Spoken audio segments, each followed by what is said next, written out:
भारतवर्ष की पावन भूमि युगों से अपने आध्यात्मिक विरासत संजोए हुए है। एक ऐसी भूमि जो सदैव ज्ञान, विज्ञान और तत्वदर्शियों के मार्गदर्शन में पुष्पित पल्लवित हुआ है। ईश्वरीय अवतारों का अवतरण और उनका मार्गदर्शन व शिक्षाओं से सिंचित यह भूमि अपने में बहुतेरे विविधताओं को समेटे हुए है। सांस्कृतिक विभिन्नता और आध्यात्मिक श्रेष्ठता यहाँ के जनमानस के जीवन शैली में प्रत्यक्ष रूप से दिखता है। ईश्वर के प्रति प्रेम व भक्ति भाव यहाँ की संस्कृति के रग रग में रचा बसा है। यह भूमि है सांस्कृतिक विविधताओं की, जहाँ मान्यताएं, परंपराएं सदियों से चली आ रही हैं और आज भी अपना जीवंत रूप धारण किए हुए है। विज्ञान और दर्शन का सही सामंजस्य यहाँ के रीति रिवाजों और जीवन शैली में मुखरित होता है। सनातन धर्म के विभिन्न पंथ या मार्ग अवश्य हैं, किंतु यह धारणा सभी के हृदयों में निवास कर रखा है कि उन्हें प्रत्येक मार्ग ईश्वर के प्रकाशित लोक से निकटता प्राप्त करने का ही मुख्य मार्ग है। ओडिशा राज्य के पुरी में स्थित श्री जगन्नाथ मंदिर एक हिंदू मंदिर है जो भगवान जगन्नाथ को समर्पित है। जगन्नाथ का अर्थ होता है जगत के स्वामी और इनकी नगरी ही जगन्नाथपुरी या पुरी कहलाती है, जो कि भारतवर्ष के उड़ीसा राज्य के पूर्व में समुद्र तट पर स्थित है। इस मंदिर को सनातन धर्म के 4 धामों में से एक गिना जाता है। यह वैष्णव संप्रदाय का मंदिर है जो भगवान विष्णु के अवतार श्री कृष्ण को समर्पित है। इस मंदिर का वार्षिक रथ यात्रा उत्सव विश्व प्रसिद्ध है, जो सदियों से अनवरत रूप से चलती आ रही है। जगन्नाथ रथ यात्रा सनातन धर्मावलंबियों के लिए कोई इवेंट नहीं है, अपितु यह हमारी संस्कृति है, हमारे पूर्वजों द्वारा दी गई धरोहर है, हमारी परंपरा है जो प्रत्येक सनातनी के रग रग में बसा हुआ है। जगन्नाथ रथ यात्रा हमारे आस्था का वह केंद्र है जो कि भक्ति की लौ युग युगांतर से हमारे हृदयों में प्रज्वलित कर रखा है और सदैव ही रहेगा।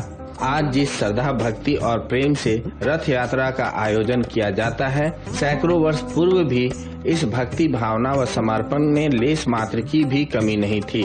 भक्तजन वही समर्पण और त्याग, वही उल्लास व दिव्यता के साथ अपने महाप्रभु के इस आयोजन को पूर्ण करते आए हैं। इस यात्रा में मंदिर के तीनों मुख्य देवता भगवान जगन्नाथ, उनके बड़े भ्राता बलभद्र और भगिनी सुभद्रा तीनों 3 अलग अलग भव्य और सुसज्जित रथों में विराजमान होकर नगर की यात्रा को निकलते हैं। श्री जगन्नाथ पहले नील माधव के नाम से पूजे जाते थे, जो भील सरदार विश्वासु के आराध्य देव थे। अब से लगभग हजारों वर्ष पूर्व भील सरदार विश्वासु नील पर्वत की गुफा के अंदर नील माधव जी की पूजा किया करते थे। मध्यकाल से ही यह उत्सव अतीव हर्षोल्लास के साथ मनाया जाता रहा है। इसके साथ ही यह उत्सव भारत के अधिकांशतः वैष्णव कृष्ण मंदिरों में मनाया जाता है एवं यात्रा निकाली जाती है। श्री जगन्नाथ मंदिर वैष्णव परंपराओं और संत रामानंद से जुड़ा हुआ है, जो कि गौड़ीय वैष्णव संप्रदाय के लिए खास महत्व रखता है। इस पंथ के संस्थापक श्री चैतन्य महाप्रभु भगवान की ओर आकर्षित हुए थे और कई वर्षों तक पुरी में निवास भी किए थे। मंदिर के शिखर पर स्थित है चक्र और ध्वज। चक्र जो कि सुदर्शन चक्र का प्रतीक है।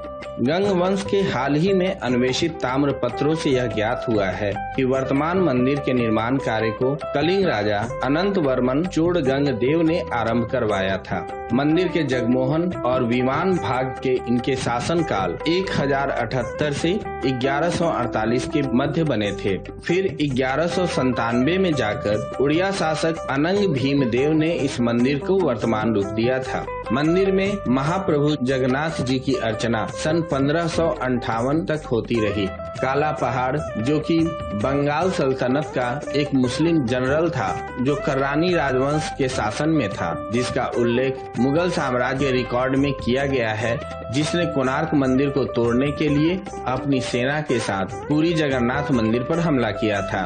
15वीं और 17वीं शताब्दी के बीच कई बार मुस्लिम सेनाओं द्वारा मंदिर को नष्ट किए जाने का प्रयत्न किया गया।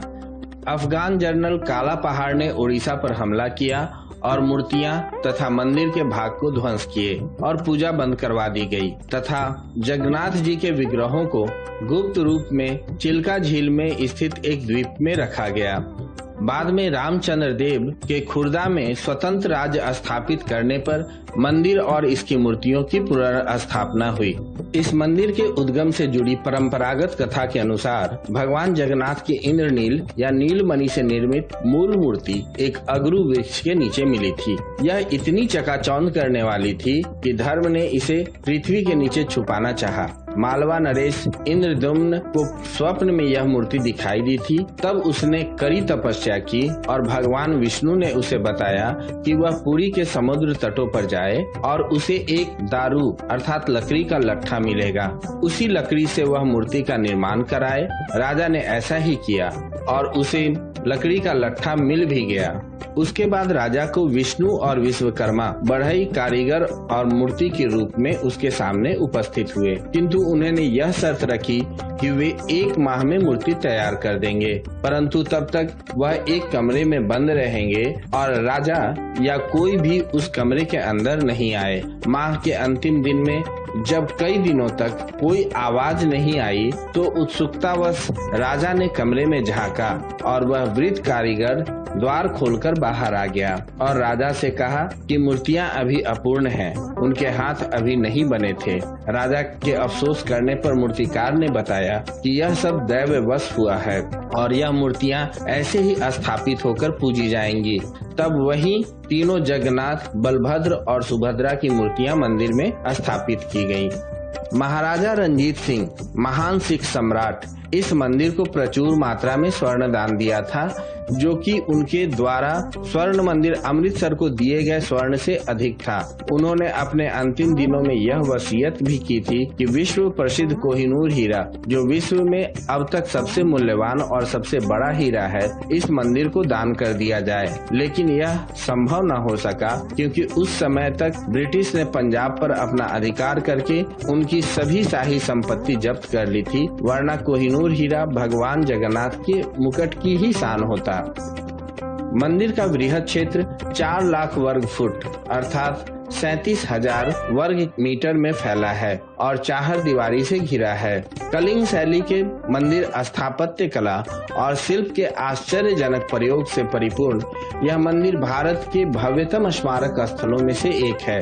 मुख्य मंदिर वक्र रेखीय आकार का है, जिसके शिखर पर श्री विष्णु जी का सुदर्शन चक्र मंडित है। इसे नील चक्र भी कहते हैं। यह अष्ट धातु से निर्मित है और अति पावन और पवित्र माना जाता है। मंदिर का मुख्य ढांचा 214 फीट अर्थात 65 मीटर ऊंचे पाषाण चबूतरे पर बना है। इसके भीतर आंतरिक गर्भगृह में मुख्य देवताओं की मूर्तियां स्थापित हैं। यह भाग इसे घेरे हुए अन्य भागों की अपेक्षा अधिक वर्चस्व वाला है। इससे लोग घेरदार मंदिर की पिरामिडाकार छत और लगे हुए मंडप अट्टालिका रूपी मुख्य मंदिर के निकट होते हुए ऊंचे होते गए हैं। यह एक पर्वत को घेरे हुए अन्य छोटी पहाड़ियों और फिर छोटे टीले के समूह रूपी बना है। मुख्य भवन एक 20 फीट ऊंची दीवार से घिरा हुआ है तथा दूसरी दीवार मुख्य मंदिर को घेरती है। एक भव्य 16 किनारों वाला एकास्म स्तंभ मुख्य द्वार के ठीक सामने स्थित है। इसके द्वार 2 सिंहों द्वारा रक्षित हैं।